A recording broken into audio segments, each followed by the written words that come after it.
It's a land of pride and passion, of toreadors and Catholic kings, of regal processions and flamenco dance. It's a landscape of heightened senses and a history that moves at a syncopated pace. It's a country that has coined the word alma, or soul, for its national identity.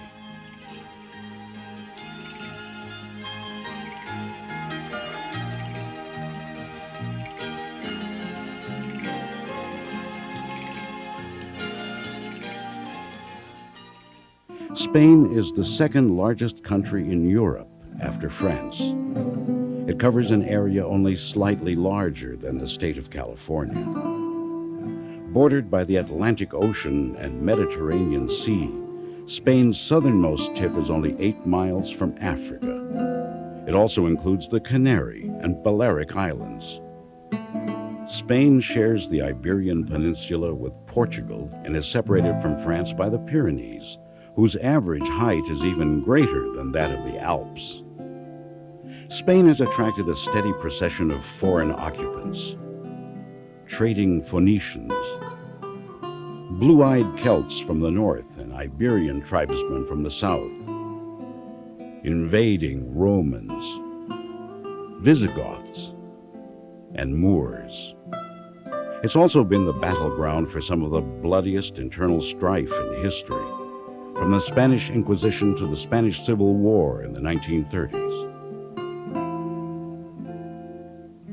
At its peak in the 1500s, the Spanish Empire circled the globe. Spain is an intricate overlay of cultures brought by traders and invaders, from journeys abroad and insurrections within. It's the confluence of industry and agriculture, where ancient tradition holds on tenaciously while the next century bangs at the door. Spain maintains 4 distinctive languages and 7 dialects, a diversity that keeps the country regionalized. Virtually all roads lead to Madrid, since it's at the center of Spain. There's a saying here that the height of human happiness is to go to the part of heaven that has a view of Madrid.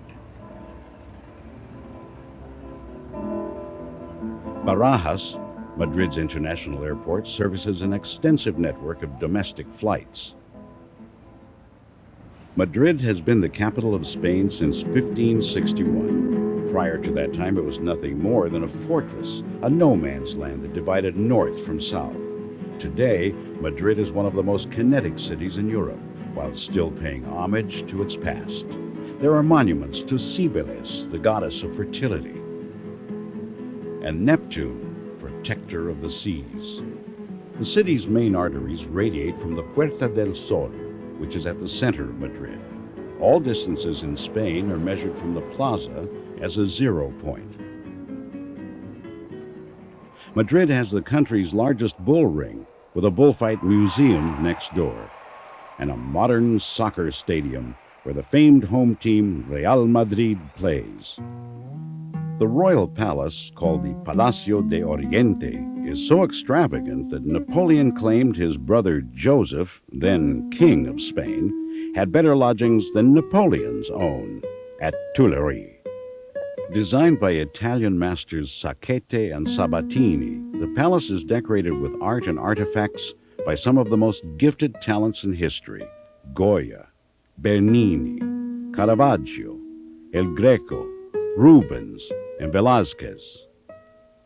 The salons, libraries, music rooms, and reception halls are hung with some of the most valuable tapestries in the world, woven by Belgian masters from the days when Spain ruled the Low Countries. When Joseph Bonaparte initiated plans for the Prado, it marked the first attempt to make Spanish art accessible to the Spanish people. Today, the museum houses more than 6,000 paintings, including Goya's 2 celebrated Mahas, one clothed, the other not. Rumor had it that the model was the Duchess of Alba, and as recently as 1945, the Alba family had the Duchess's body exhumed in order to compare her measurements with those of the real model. nothing conclusive was proven. One block from the Prado, Picasso's Guernica has been on display in the Casón del Buen Retiro since 1981. The Plaza Mayor is now a subdued version of its outspoken past. Its balconies could hold more than 50,000 spectators who came to see bullfights, coronations, parades, and canonizations. The last bullfight was held here in 1847. The last buses and trolleys to race through the plaza were banned in 1970. The plaza was built by Philip III in 1619. This equestrian statue of him dominates the center of the square.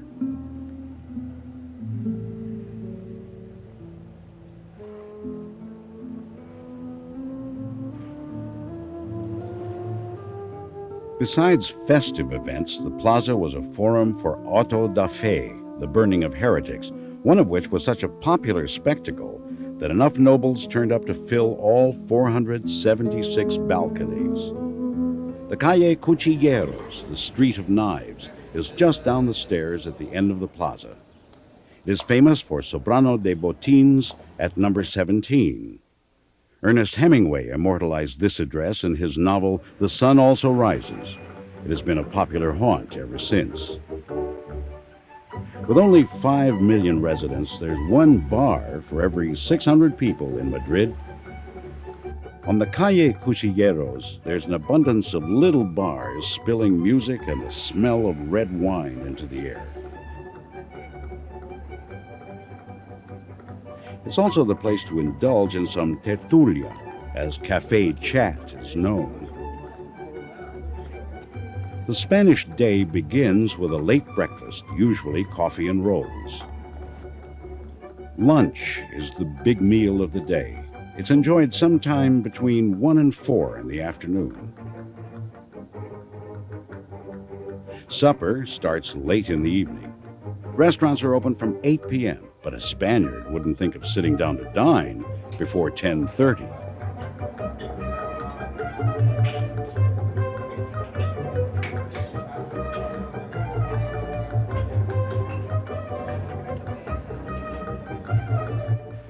On the Calle Cuchilleros, number 1 is Las Cuevas de Luis Candelas, a restaurant built in a cave to commemorate Luis Candelas, a local outlaw who became a folkloric Robin Hood.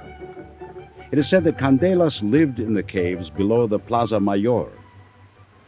Waiters are dressed in period costume that in the old days included flintlock pistols in the belts.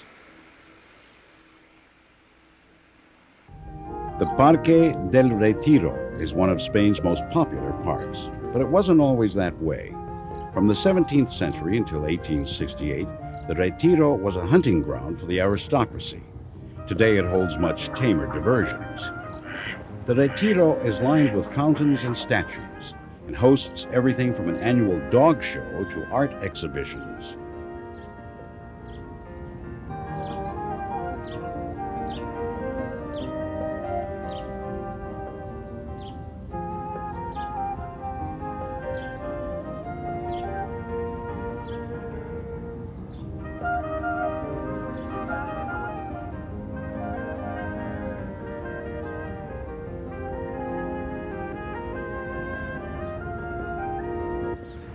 Madrid's Gran Via has become one of Europe's premier shopping strips, and nowhere is post-Franco prosperity more apparent.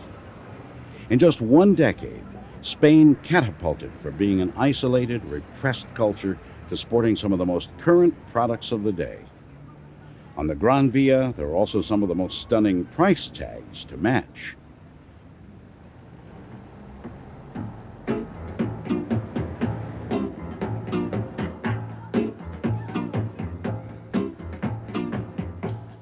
Madrid is famous for its monumental statues. Among them is Philip IV. This equestrian statue was designed by Velázquez, cast in Florence, and supposedly mathematically computed by Galileo. In Madrid, the ultimate local specialty is cochinillo, suckling pig, 21 days old, no more than 9 pounds. It is basted with butter, onions, salt, lots of paprika, bay leaves, garlic, lemon, parsley, thyme, and white vinegar.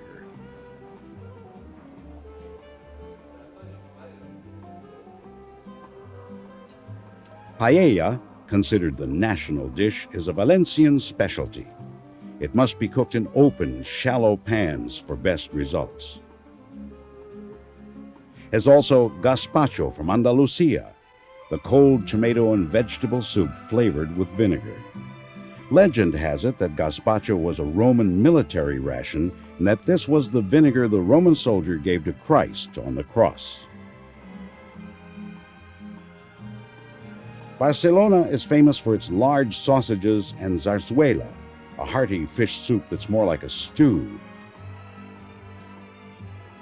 There are chicken, duck, partridge, and lamb dishes on most menus. But seafood is the mainstay of the Spanish diet. Whether inland or on the coast, the fresh catch of the day is raced to restaurants all over the country. Spaniards love their wine. It's often drunk with each meal of the day, yet it is rarely consumed to excess. Just 1 hour from Madrid, in the foothills of the Guadarrama Mountains, is the Escorial. It has been described as everything from the eighth wonder of the world to a monotonous symphony of stone.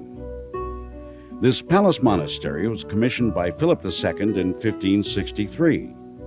Philip was an ailing, introverted king with an aggressive zeal for religion. He preferred to surround himself with monks instead of courtiers, so the Escorial contains 300 monks' cells. Add to that more than 2,000 windows, 1,200 doors, and 100 miles of passageways, and the Escorial is large enough to be classified as a city. Almost all Spanish kings since Charles V are buried here, as are all queens who gave birth to sons.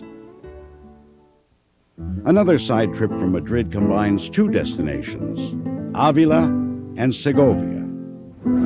The perfectly restored walled city of Ávila is only 69 miles away. On the way to Ávila, there are Roman roads high in the Gredos Mountains, just as they were when the legions marched across Spain. At 3,700 feet, Ávila is the highest provincial capital in Spain. It was made famous by Saint Teresa, who took a vow of austerity and devoted her life to reforming the Carmelite order.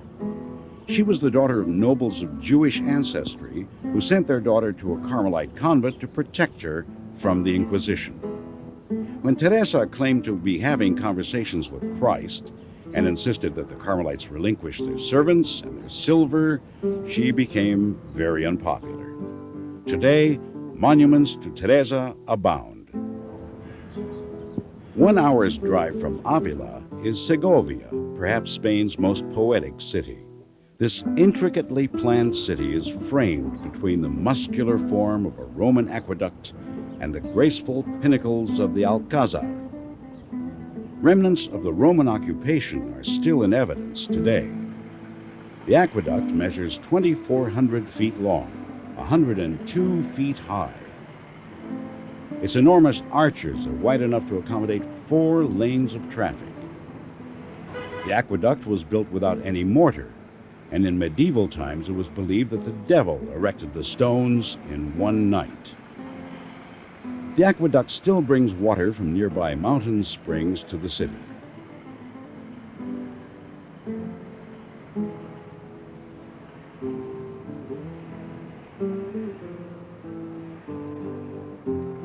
Nearby stands the 12th century Alcazar, where Isabella was crowned Queen of Castile.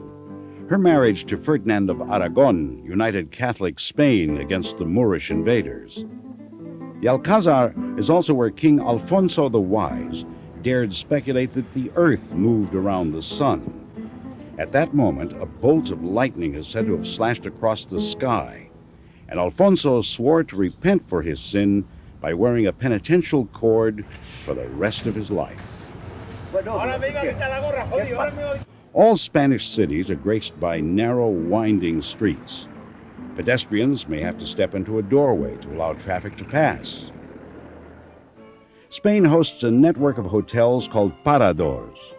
These government-owned inns, 86 in all, occupy restored castles, convents, palaces, and mansions.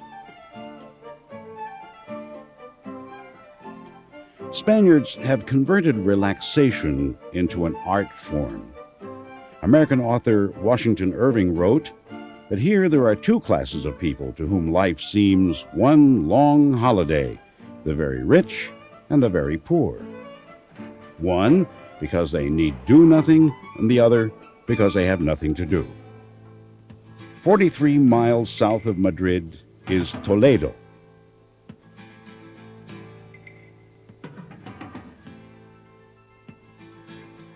Built into the slope of a gorge, Toledo is bordered on three sides by the Tajo River. The capital of Visigoth Spain for nearly 150 years, Toledo was then occupied by Moors for 400 years and became the capital of Catholic Spain for nearly 500 years. The city is a veritable cascade of tan buildings, terracotta roofs, and tortuous cobblestone streets. It is the living vision that El Greco immortalized in his canvases. Since it's officially a national treasure, even new buildings must conform to the styles of the 12th to 15th centuries. Toledo was the capital of Spain's Jewish community, with some 12,000 Jews residing in the city during the 12th century. Unlike most of Spain, Toledo had a relatively peaceful history, with Christians, Moors, and Jews living side by side. Cathedrals are to Spain what skyscrapers are to New York, said travel writer Jan Morris, and the Toledo Cathedral is one of Spain's finest examples. There are 22 chapels, there are 750 stained glass windows, and the bell in the slender tower weighs more than 17 tons. Once the site of a Visigothic church and then a mosque, the cathedral took more than 260 years to complete.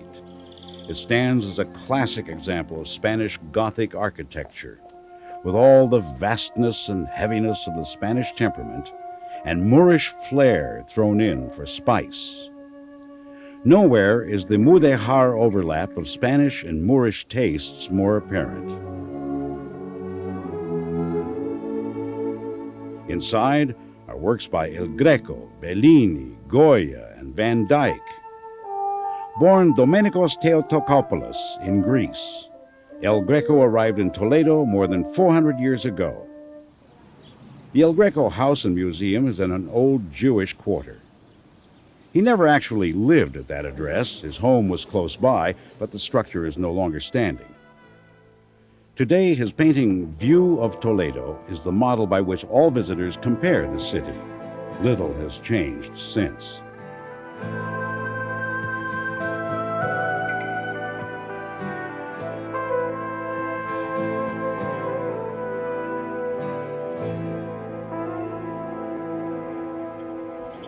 Toledo is famous for inlaid Damascene work, introduced by Moors from Damascus.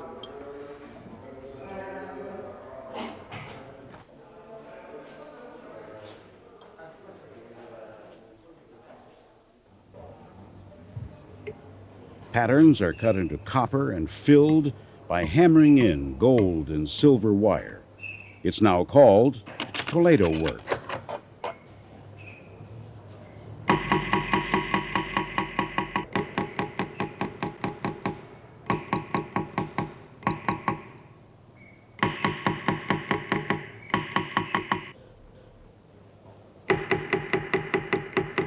Of all its craftswork, Toledo is most proud of its swords. Toledanos have been making swords since the Phoenicians first arrived. The swords must be made of the durable Toledo steel, heated until it is red hot, beaten by a master craftsman to the proper temper and sharpness, straightened again and again, then plunged into water from the River Tajo, which is said to have special qualities for tempering steel. Toledo craftsmen helped arm the Roman legions. They also devised the deadly scimitar for Moorish cavalrymen. To own a Toledo blade was a sign of prestige for Renaissance duelists. Cortés and his conquistadores bore down on Aztec Mexico with Toledo swords in hand. Boarding parties in the Caribbean carried Toledo cutlasses.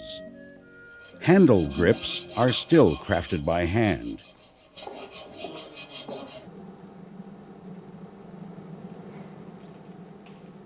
In finished form, the Toledo blade emerges like silver.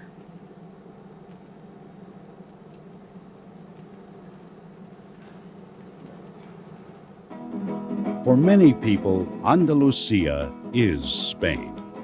It's the place where the Moors left their greatest mark.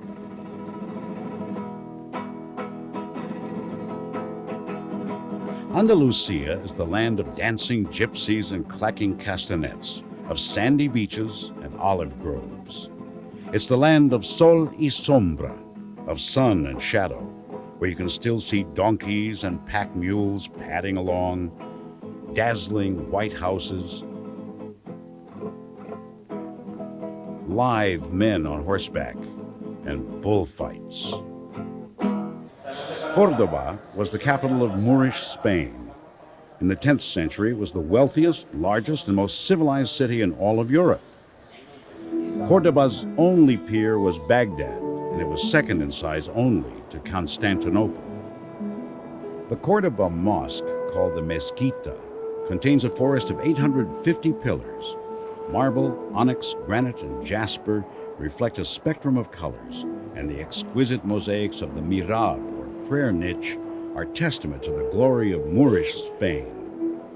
After the Catholic king's retaking of Spain, the mosque became the Church of the Virgin of the Assumption. Chapels were built against the interior walls, and the north facade was closed off.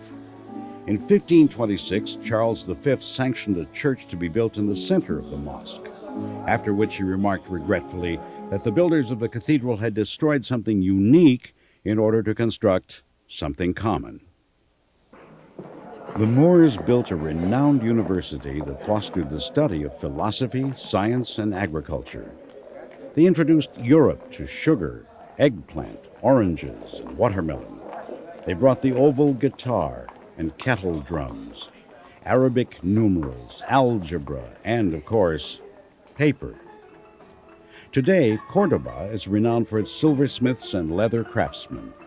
Since the 1950s, it has undergone a modern-day renaissance, and Córdoba's population has doubled to 300,000.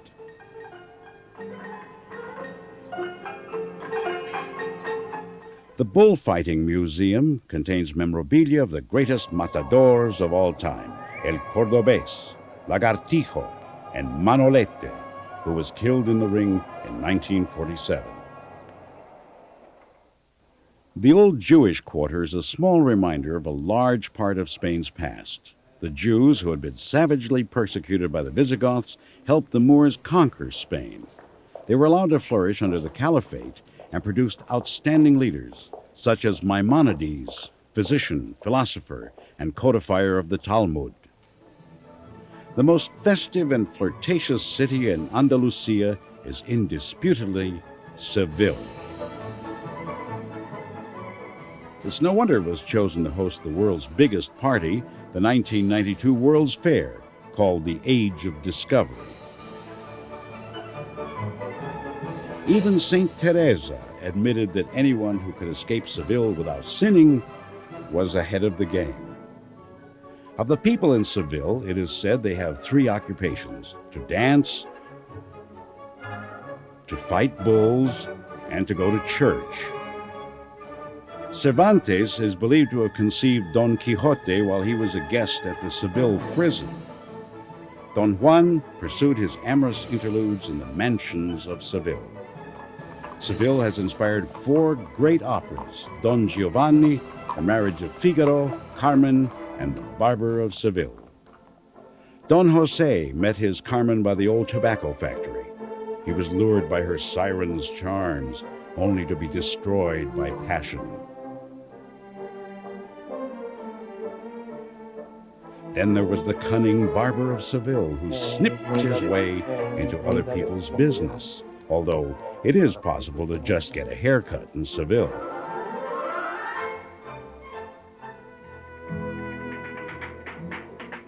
The city pulses with the stamp of flamenco heels and the wailing cries of the cante hondo, the deep song. Pain and suffering are the soul of the cante hondo. Si mi corazón tuviera vidrieras de cristal, te asomarías y lo verías llorar gotas de sangre. If my heart had window panes of glass, you would look in and see it cry drops of blood. Seville was the most coveted victory of the Reconquista. When Seville was back in Spanish hands, it was said that Christ triumphed over Mohammed. In honor of the occasion, the town planners decided, let us build a church that is so large that the world will think us mad. In fact, the Seville Cathedral surpassed in size only by St. Peter's in Rome and St. Paul's in London. One single aisle is as large as the entire nave and choir of Westminster Abbey. The tomb of Christopher Columbus is here, although some say he's buried in the Dominican Republic and others say his bones lie in Cuba. There are relics of the saints, Saint Sebastian, Saint Isidore, and Saint Ferdinand, the king who liberated Seville from the Moors, who is buried in the royal chapel. There are paintings by Murillo, Zurbarán, and Goya. A great cross of amethyst and gold that once belonged to a cardinal. Carved figures of cherubim dripping with 2,000 grapes, each one a pearl. In the royal chapel, the Virgin Mary's crown is changed every month. It is said that Ferdinand carried the same statue into battle with him. In another chapel is Murillo's Vision of San Antonio. The kneeling Saint Antonio was once cut out of the painting, but has been restored. They say the painting was once stolen and sold to a powerful New York banker and was later returned. Alongside the cathedral are the Archives of the Indies, a block-square Renaissance building designed by Juan de Herrera, creator of the Escorial. Inside are thousands of leather volumes cataloging accounts and conquests from the Age of Discovery. There are also maps, copies of letters from Columbus to his son, and a letter by Cervantes asking for a job. Seville straddles the banks of the Guadalquivir River, once a great waterway, although today there often isn't enough water to navigate. It was down the Guadalquivir that Columbus sailed his ships from Cadiz to Seville. Precious cargo of Peruvian silver was transported in the other direction. And for all navigators, by sea or by land, Seville's beacon is the Giralda Tower.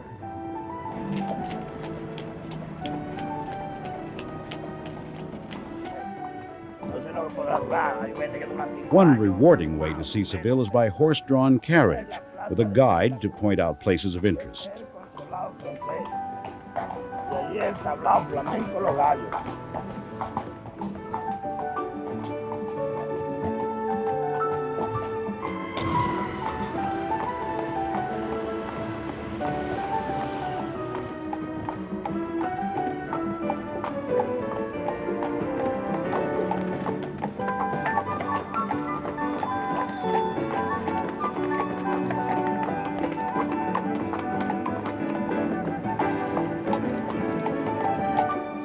Many of the buildings around the Plaza de España are remnants of the Spanish-American Exposition of 1929.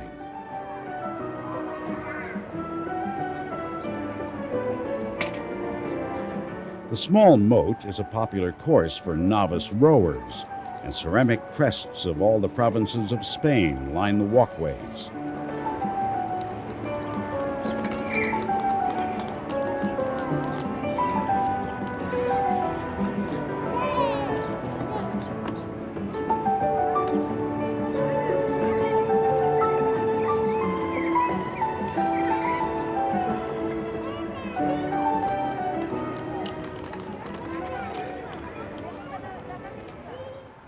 In the middle of the Guadalquivir, a special site on the island of La Cartuja was chosen for the 1992 World's Fair.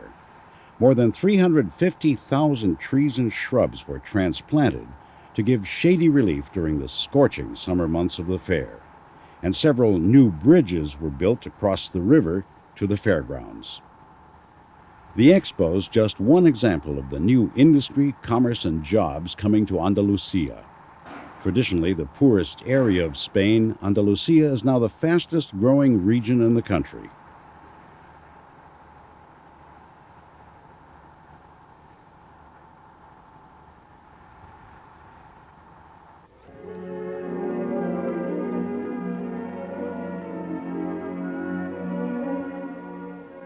Semana Santa, or Holy Week, reaches a feverish pitch throughout Spain. Each parish parades at least one float depicting scenes from the lives of Mary and Jesus. Satin, pearls, gold, nothing is too extravagant. The floats are followed by members of trade guilds wearing capuchones, the pointed hoods made infamous by the Spanish Inquisition. In Seville, every bell in town announces the Saturday night devotionals. The week after Semana Santa is the Feria de Abril, the spring fair, one of the most colorful pageants in the world. A paseo of traditional costumes parades through town. Food and wine flow in excess, and the gaiety continues well into the night. Companies and families rent tents along the boulevards so they don't have to go home for the full week of the fair. Every evening, a huge fireworks display kicks off the nocturnal revelry, which can continue well into the next day. The feria also marks the peak of the bullfighting season in Seville, with a corrida every day. The ritual of the corrida is innately Spanish, yet many visitors view the art form with apprehension. Contrary to popular belief, the bull doesn't respond to the redness of the matador's cape. Bulls are colorblind.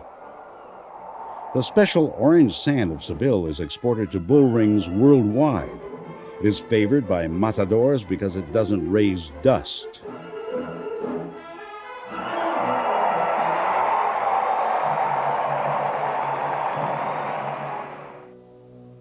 The poet Francisco de Icaza wrote, No hay en la vida nada como la pena de ser ciego en Granada. There is no pain in life so cruel as to be blind in Granada. It's just 160 miles east of Seville. This is a distinctly Moorish town. Traces of Granada's Roman and Visigothic past have all but disappeared. While Columbus was venturing into the New World, Ferdinand and Isabella were fighting to expel the last North Africans and Jews from Spain. The last Moorish king was ousted from Granada in 1492. He reputedly sighed when he looked at the Alhambra palace for the last time. His mother said, Weep, my son, like a woman, for what you would not fight for like a man.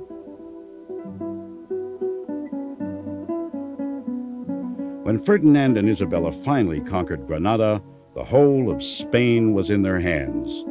They chose to be buried where the Moors were finally defeated. Isabella's collection of religious paintings and Ferdinand's sword are on display in the Royal Chapel, as are the flags carried by Spanish troops when Granada surrendered. The Alhambra is actually a series of palaces. It's probably the most impressive result in the world of combining clay, wood, and tile.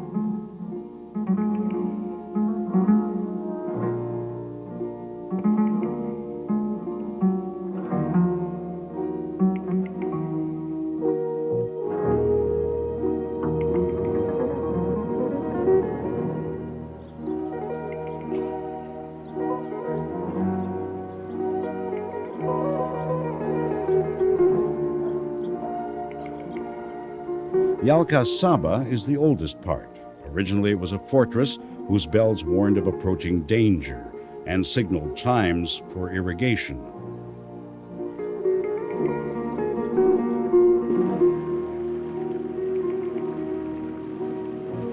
grounds of the Generalife have been called the Gardens of Seduction.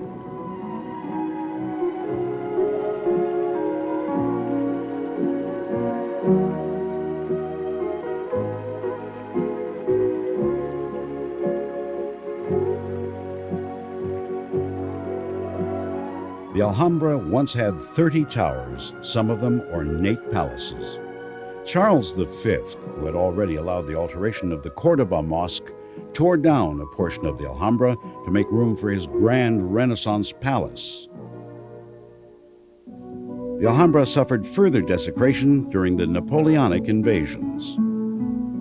Washington Irving was the U.S. ambassador to Spain in the 1820s, and his book, Tales of the Alhambra, inspired Queen Isabel II to begin restoration.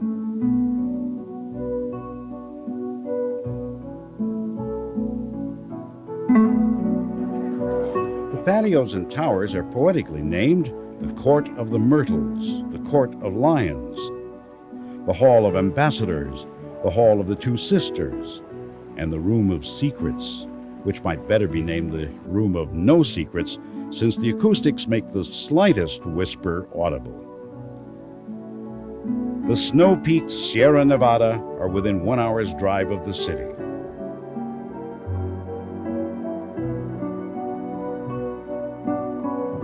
Skiers visit the slopes from November to May at 8,000 feet, and at higher elevations they're skiing year-round.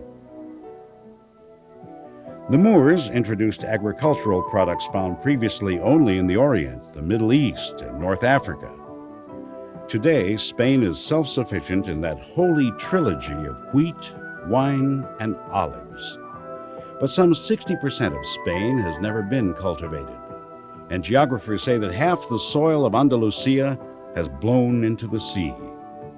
The sea attracts other things besides soil.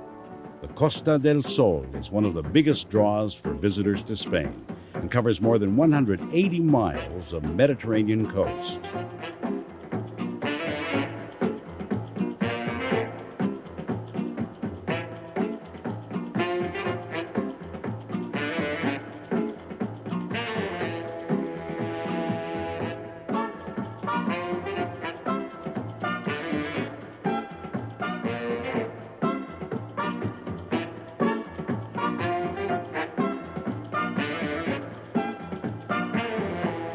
Malaga is the capital of the Costa del Sol. During the winter months, it has more sunny days than any other European city but one, and that's in southern Sicily.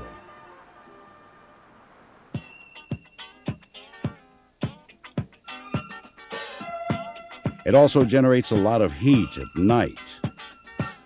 Just as Spain favors late dining hours, entertainment begins late, with young people going to discotheques at midnight and living it up till dawn.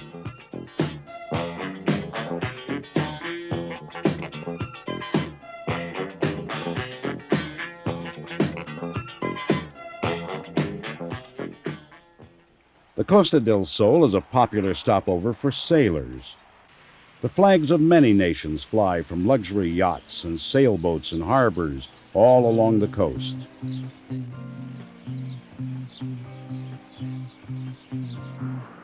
This country of 39 million people attracts over 50 million tourists each year. Many of them come for Spain's beaches. For many, the Costa del Sol has become overcrowded and overdeveloped. For others, it holds exactly what they're looking for, the excitement of a popular destination. 390 miles northeast of Madrid is Barcelona, Spain's frontrunner in the post-Franco evolution. A cultural center for all of Europe, Barcelona is like a wise child with an independent, stubborn streak. Its residents speak Catalan, a language that has as much in common with Provençal French as it does with Spanish.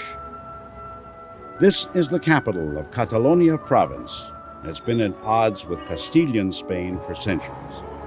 There are still separatists who would like to sever all ties with the rest of Spain.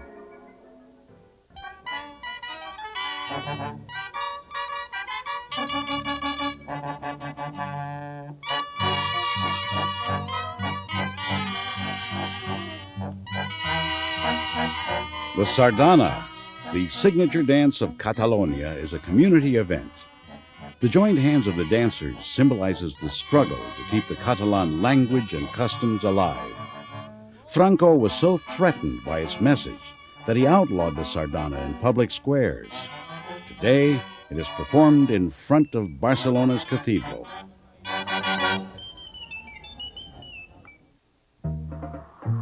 Barcelona is known as Spain's most progressive and liberal city. It has given rise to such great innovators as Miró, Dali, Gaudí, and Pablo Casals. Barcelona is also an industrial workhorse and a haven for shoppers. The shady, tree-lined Ramblas forms a continuous promenade almost a mile long. Spaniards are an extremely social breed, and the general rule is that crowds are for joining, not avoiding. The Ramblas is a hive of activity, day and night. Along the Ramblas is the Gran Teatro del Liceo, Barcelona's opera house. At the end of the Ramblas are the docks. Barcelona has been a major shipping port for centuries, and when Columbus returned to this port from his landmark voyage, the Castilian Queen Isabel forbade Catalonian merchants from ever trading in the New World. Ironically, a statue of Columbus guards the harbor.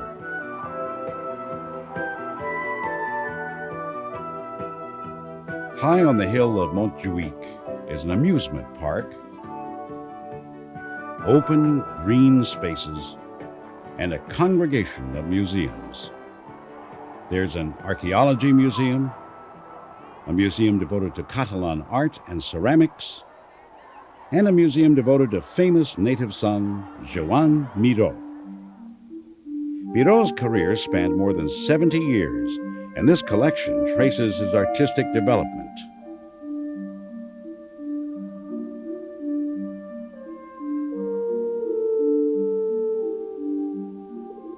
The Montjuic Stadium was built in 1929 for the World's Fair.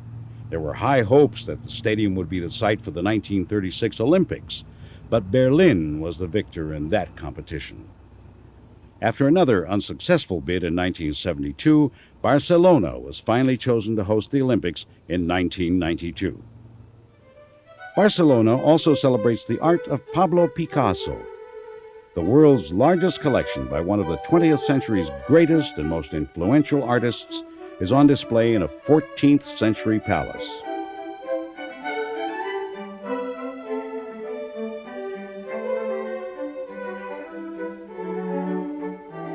Picasso was admitted to the Barcelona School of Fine Art at age 14 and had his own studio by age 18.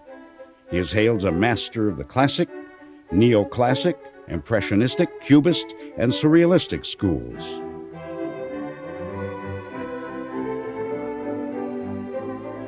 Picasso worked 10 to 12 hours a day and was said to attack each blank canvas as a matador attacks a bull.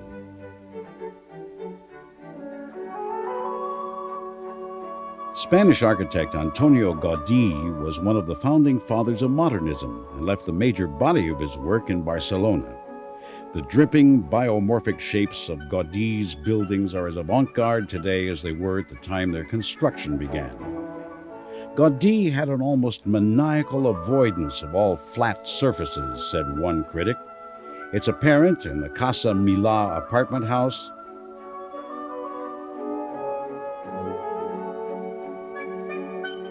the Parque Güell,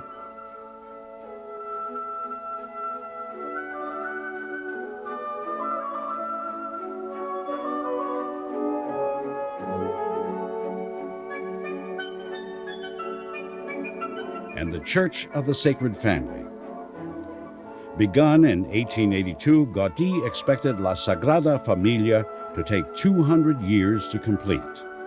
When he was struck by a cable car in 1926, his body was buried in the crypt of the unfinished cathedral. Construction continues to this day. A popular side trip from Barcelona is the mountain of Montserrat, inspiration for Wagner's opera Parsifal. Creased into the mountainside is a monastery where thousands of pilgrims come each year to venerate the image of the Black Virgin, protector of the province. The monastery was founded in 880 and sacked by Napoleon in 1811.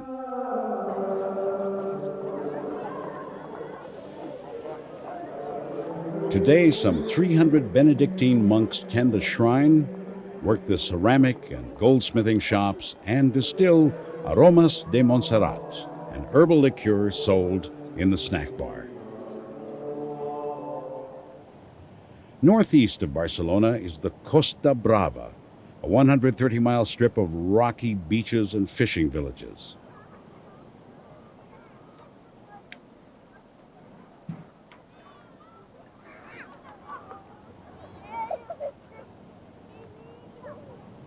Along the coast is Figueres, a charming little town with a most unpredictable attraction, the Salvador Dali Museum. This surrealist savant was born in Figueres and lived here during the last years of his life. Housed in an old theater adorned by behemoth eggs, the museum covers the whole range of the artist's sublime absurdity.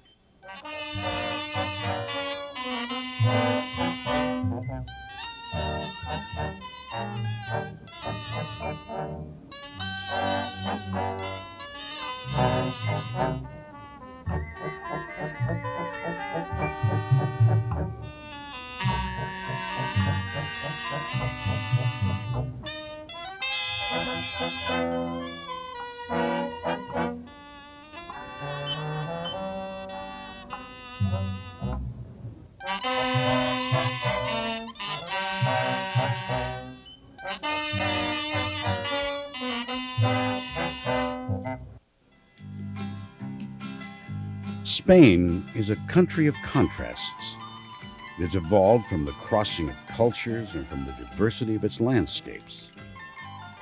It's a country steeped in pageantry, culture, history, and governed by an uncompromising zest for life. Of the people of Spain, it is said that the Catalan saves, the Andalusian sings, the Basque acts, the Castilian dreams, the Extremaduran fights, and the Galician yearns for what is not to be. But they all have one thing in common: their overwhelming sense of pride and their gratitude for everything under the sun.